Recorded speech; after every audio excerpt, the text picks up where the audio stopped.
Apakah benar apabila suami memakan penghasilan istri hukumnya haram? Bapak punya gaji, ibu punya gaji. Ibu punya gaji, bapak punya gaji. Sama-sama punya gaji. Bedanya apa? Dalam gaji bapak ada hak ibu, namanya nafkah. Dalam gaji ibu tak ada hak bapak. Setuju? Kuat mereka.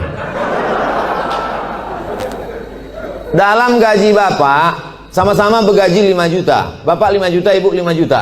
Dalam gaji bapak itu ada hak ibu. 5 hak ibu. Pertama makan, kedua pakaian, ketiga tempat tinggal, keempat pendidikan, 5 perhatian. Hak ibu kewajiban bapak. Tapi ibu bisa bekerja karena izin bapak. Izinnya pun bukan karena keterpaksaan. Bang, aku kerja ya, kalau tidak awas bang. Tidak bisa juga. Oleh sebab itu ibu punya gaji, ibu punya warisan, ibu punya pendapatan, ibu punya kos-kosan, ibu punya mobil, ibu punya sudaku, ibu punya kocan, ibu punya angkot, ibu punya motor. Itu milik ibu. Kalau ibu meninggal 50% untuk bapak. Kalau ada anak 25%. Artinya ibu punya harta. Lalu kemudian ketika ibu mau bersedekah, ibu tidak minta izin ke bapak. Sebetulnya ibu tak perlu minta izin karena itu punya ibu. Tapi ibu sebagai orang yang beretika, bermoral, berakhlakul karimah, ibu ngomong, kulo nuwun, kata orang Jawa, bang, aku mau menyantuni anak yatim di sana. Jadi duit gajiku ini ku pakai. Bapak tinggal ngangguk aja. Dan ibu tak boleh bertentang tenteng. Kau mau kemana? Aku mau menyantuni anak yatim di sana. So kau tanya-tanya, ini kan gaji aku. Nah, pertanyaannya, apakah haram bapak memakan hasil gaji ibu itu? Harta bapak berpindah kepada saya sebab apa? Jual beli. Sebab apa? Pinjam meminjam. Sebab apa? Sodakoh. Sebab apa? Infak. Sebab apa? Wakaf. Bisa duit ibu itu berpindah ke bapak, apa sebabnya? Akadnya itu apa? Sodakoh. Sodakoh dia. Udah nggak? Selesai itu dah. Bang, ini gajiku bang, ini duitku bang. Tapi kan aku tengok abang susah kali, ini ku kasih abang sodakoh. Biar jangan apa kali ya bang, ini ambil.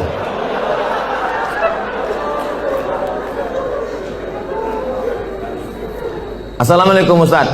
Semoga Ustaz sehat-sehat. Amin. Mau tanya Ustaz, apa hukumnya orang tua yang tidak mengakikahkan anaknya? Apakah masih bisa apa hukumnya orang tua tak mengakikahkan anaknya? Kullu mauludin, setiap anak yang lahir rohinatun, tergadai. Jadi kalau mobil kita tergadai, STNK BPKB kita gadaikan, setelah ada duit kita tebus. Maka anak kita ini tergadai. Bagaimana cara menebusnya? Tulbahu anhu yawma sabi'ihi. Sembelihkan kambing hari ke-7. Yuhlaku, cukurkan rambutnya. Wa yusama, kasih nama. Nama yang baik-baik. Siapa nama anak kau? Alan Nuari. Kenapa itu kau kasih? Lahir di jalan bulan Januari.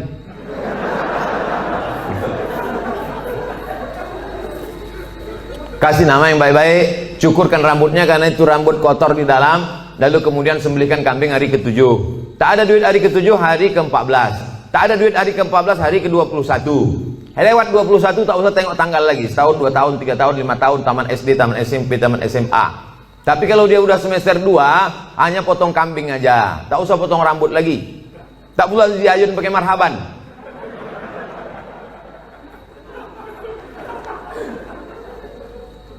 Apakah masih bisa diakikahkan setelah anak itu sudah besar Pak Ustadz?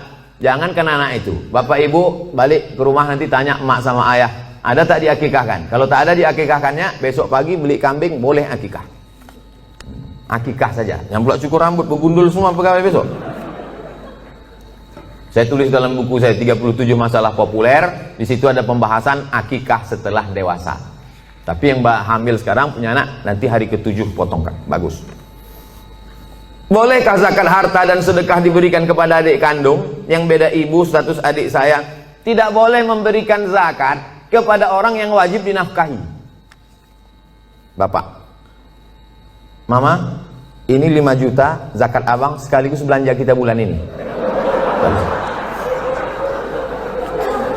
Bapak wajib menafkahi ibu, maka bapak tak boleh berzakat kepada ibu. Tapi ibu boleh berzakat ke bapak. Itu bedanya. Ibu boleh berzakat. Bang, ku tengok abang udah agak-agak fakir miskin nih bang. Nah, jadi bang itu zakat. Tengok susah kali kau bang. Nah, ini pakailah ini. Ini gajiku bulan ini.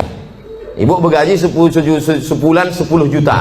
1 juta 25.000, 2,5%. Jadi kalau 10 juta 250.000. Nah, ini zakatku bang 250, yang 750 ini sedekah. Adapun infak nanti ku tengok prestasi abang.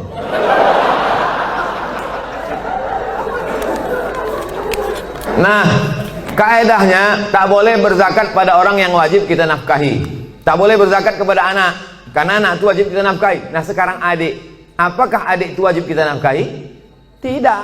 Yang wajib dinafkahi itu siapa? Istri, anak, cucu, mertua, orang tua, yang hubungan langsung. Itu yang wajib kita nafkahi. Orang yang tak wajib kita nafkahi boleh kita kasih zakat. Kalau kita bersedekah pada orang jauh, nilainya 1 sedekah. Tapi kalau kita bersedekah pada orang dekat, nilainya 2. 1 sedekah, 1 lagi silaturahim. Tapi banyak orang tak mau sedekah ke keluarga dekat. Kalau sedekah sama orang lain, kok kenapa tak sedekah sama saudara? Payah saudara nih Pak Ustadz, dikasih sikit-sikit kali katanya. Bagaimana menghadapi suami yang berselingkuh?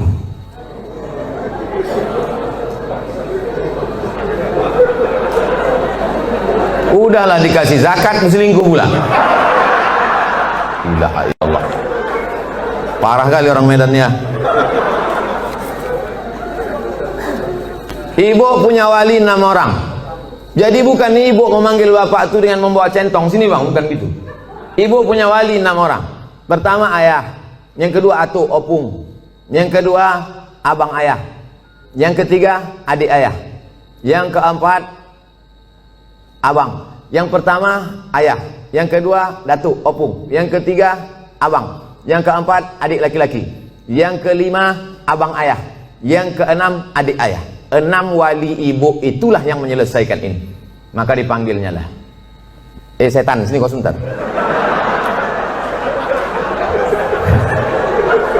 Orang berselingkuh itu mesti gitu manggilnya. Tak pula kita panggil kepada menantu kami silakan datang. Mana tengkuk dia.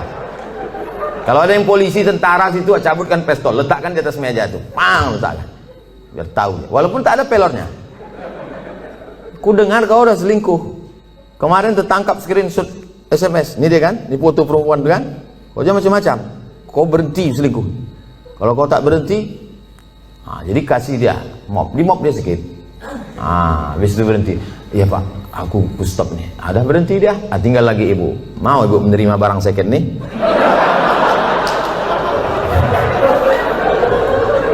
Ibu, kata ibu, Pak Ustadz, aku ikhlas menerima dia Pak Ustadz, tak bisa aku berpindah ke lain hati Pak Ustadz, terimalah dia. Tapi jangan sampai mulut ibu berkata bisa, tapi hati ibu tidak. Itu bahaya, lain di mulut, lain di hati. Ada lagunya itu. Kalau ibu berkata bisa, katakanlah bisa. Tapi kalau katakan tidak, katakan tidak. Karena banyak perempuan berkata mulutnya bisa, tapi pas begitu jalan bersama terbayang dia selingkuhan siapa sih. Itu menjadi masalah. Hidup ini singkat bu. Hidup ini singkat. Jangan sampai gara-gara ini terpengaruh kepada sholat ibu, ibadah ibu, kerja ibu. Oleh sebab itu pikirkan baik-baik. Kalau bisa, bisa. Ambil waktu agak seminggu, 2 minggu, 3 kali Jumat, aku berpikir dulu. Gimana? Selesai? Apa pendapat pandangan Ustadz terhadap pandemik COVID-19 yang sekarang terjadi dan bagaimana menyikapinya? Itulah yang kuceramahkan sejam tadi.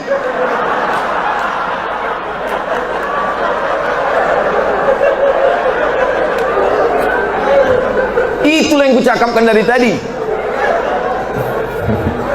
Mungkin pertanyaan ini ditulis sebelum tadi datang diserahkan ke panitia. Jadi sebetulnya sudah terjawab. Kalau tak terjawab juga, tinggal tonton aja Ustadz Abdul Somad Official Channel. Subscribernya udah 1 juta. Mana tahu nanti dicarinya yang mana channel itu yang ada 1 juta subscriber. Jika kita mengetahui bahwa pasangan hidup kita telah mengikuti ajaran Syiah, apa yang harus kita lakukan? Apa hukumnya? Perbedaan kita dengan Syiah ini 5. Yang pertama, Syiah wajib mengimani imam 12. Sedangkan rukun iman kita 5. Antumina billah wa malaikatihi wa kutubihi wa rusulihi wa yaumil akhir wa biqadri khairihi wa syarrihi. Sedangkan dia ada rukun imannya lagi, beriman kepada imam yang ke 12 imam. Siapa yang tak percaya kepada imam 12 kafir. 2, mereka mencaci maki sahabat Nabi. Karena kata mereka setelah Nabi meninggal itu mestinya penggantinya Sayyidina Ali. Lalu kata mereka Abu Bakar dengan Umar itu merampas khilafah Ali, dan sahabat yang lain diam melihat kebatilan. Maka sahabat-sahabat Nabi itu kata mereka kafir. Yang ketiga, kata mereka ada Quran yang disebut dengan Mushaf Fatimah, tebalnya 3 kali lipat daripada Quran ada kamu sekarang. Kenapa buktinya musabaqah tilawatil Quran mereka pakai Quran yang ada sekarang? Kata mereka, sebelum Imam Al-Qaim, mereka menunggu imam yang ke-12. Imam yang ke-12 itu katanya bersembunyi di Sirdab, di bukit di Irak, dalam terowongan. Itu mereka tunggu-tunggu, belum keluar lagi. Nanti kalau keluar imam yang ke-12 itu, dibawanya kitab yang asli, sementara yang asli itu datang, pakai aja yang KW ini dulu, kata dia. Yang keempat, mereka ada meyakini namanya taqiyah. Taqiyah itu, kalau di tengah orang ahlu sunnah, pura-pura dia ahlu sunnah. Kalau di sini banyak Muhammadiyah, pura-pura dia Muhammadiyah. Kalau di sini banyak Al-Wasliyah, pura-pura dia Al-Wasliyah. Kalau di sini banyak NU, pura-pura dia NU. Kalau di sini banyak ahlu sunnah, dia bilang Sunni. Kau ini Syiah apa Sunni? Aku Sunni. Kalau kebetulan banyak Syiah, kau sunnah apa Syiah? Aku Syiah. Kalau kebetulan situ 50-50, kau sunnah apa Syiah? Aku Susi. Susi, sunnah Syiah. Yang kelima, mereka ini menghalalkan nikah mut'ah. Nikah mut'ah itu bagian dari akidah keyakinan. Mut'ah itu artinya enak, mut'ah itu artinya nikmat. Nikah mut'ah itu nikah kontrak. Jadi boleh nikah kontrak. Aku nikah mut'ah sama engkau dari jam 5 pagi sampai jam 5 sore dengan mahar 50.000 tunai, sah. Dalam Islam tak boleh nikah mut'ah. Oleh sebab itu inilah perbedaan, 5 perbedaan menurut Syekh Ali Jum'ah, ulama besar. Kita berpegang teguh dengan ahlus sunnah wal jamaah. Kalau ada suami ibu atau istri bapak yang ikut golongan ini, ajak dia balik, bawa dia ke ketua MUI, bawa dia ke dokter Ardiansah Sekum MUI, supaya diceramahi dia, dibalikkan kepada ahlus sunnah wal jamaah. Karena tak mungkin bisa bersama. Antara NU Muhammadiyah masih bisa, antara Al-Wasliyah dengan Muhammadiyah masih bisa, karena masih sama ahlus sunnah wal jamaah.